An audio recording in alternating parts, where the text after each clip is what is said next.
How's it going, everybody? Welcome back to Elvis Junction Reviews. Today we are looking at a 2-for-1, really. It's not, well, I mean, technically it's a 2-for-1, but we're looking at two Athearn ready-to-roll 60-foot FMC high cube box cars, one in Conrail and one in NS. We're going to be looking at the NS one because I've done a bunch of Conrail stuff recently. So we're going to we're going to review the NS one, and then we'll put these side by side at the end of the video. So it's a lovely box, and it is the 75th anniversary box, as you see right down there.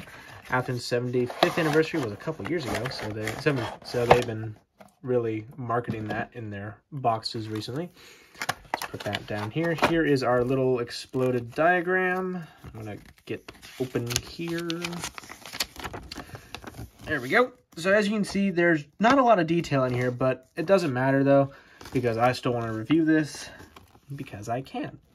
Okay, so we're gonna keep this off the side so I can use it actually as a detail reference. So here it is. Here's our NS box. It has a Southern logo there.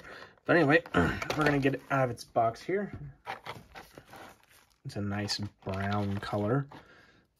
It has some decent weight to it, by the way. It's probably about ½ a pound. I don't really, and it's rolling away on me too. Oh, you come back here, you. Stay. Okay. It is staying. Okay, so we're going to get into a bit of history here now. There's not a lot of history that I could find for these two high cubes. All I could find out is that both of these cars were painted in this during the 1990s. And they really have the smooth side high cube has really kind of disappeared now that the Thrall ribbed side high cubes have really come into fruition because they're better built and I guess they're easier to maintain. So we're going to look into some details now. All right, we are currently looking at the front/back details of the car here. Pretty much, it's going to be the same on the other side, minus this brake handle here. But anyway, we're going to start at the top here. We have legible print that says no running board, excess car height, and the car's number, NS62027 here. Now, running down here past the ribbed bulkhead at the front here, we have a 4-ring step ladder on either side. We have our brake wheel with the chain leading down to where the brakes are. We have our, what is that called? Tack board right here. I don't know what a tack board is for. We have a little stepway right here. So if you had to climb from this side, you could climb over here, like if you had to pass through the car.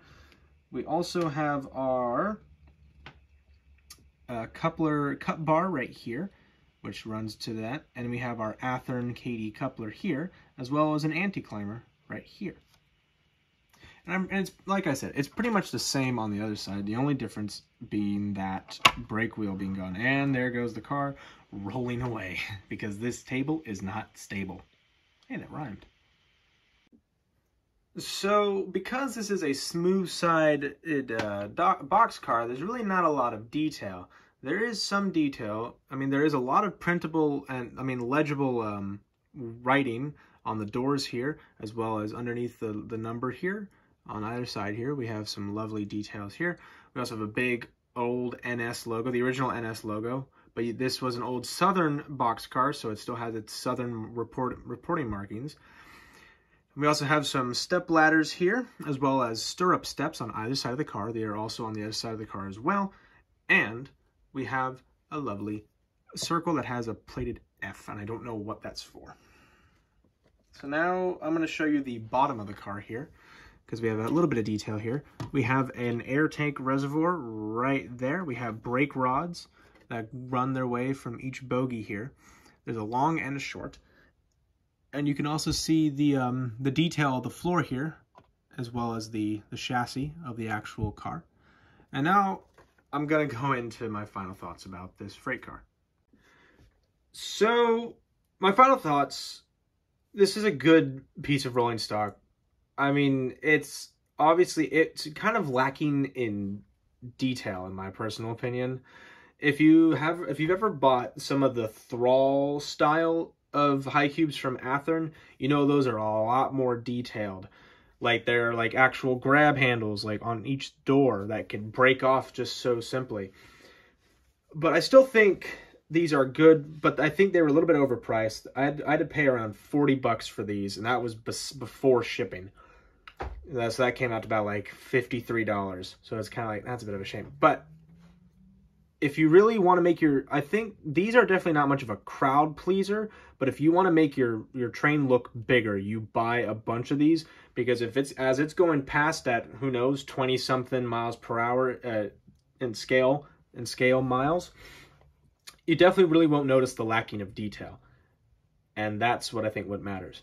But anyway, if you enjoyed the video, please hit that like button and also subscribe if you haven't. I know this one's a little short, but it is a rolling stock, not a lot of detail on it, so it kind of makes sense why it's a little bit short. But anyway, I will see you guys in the next video. Bye for now.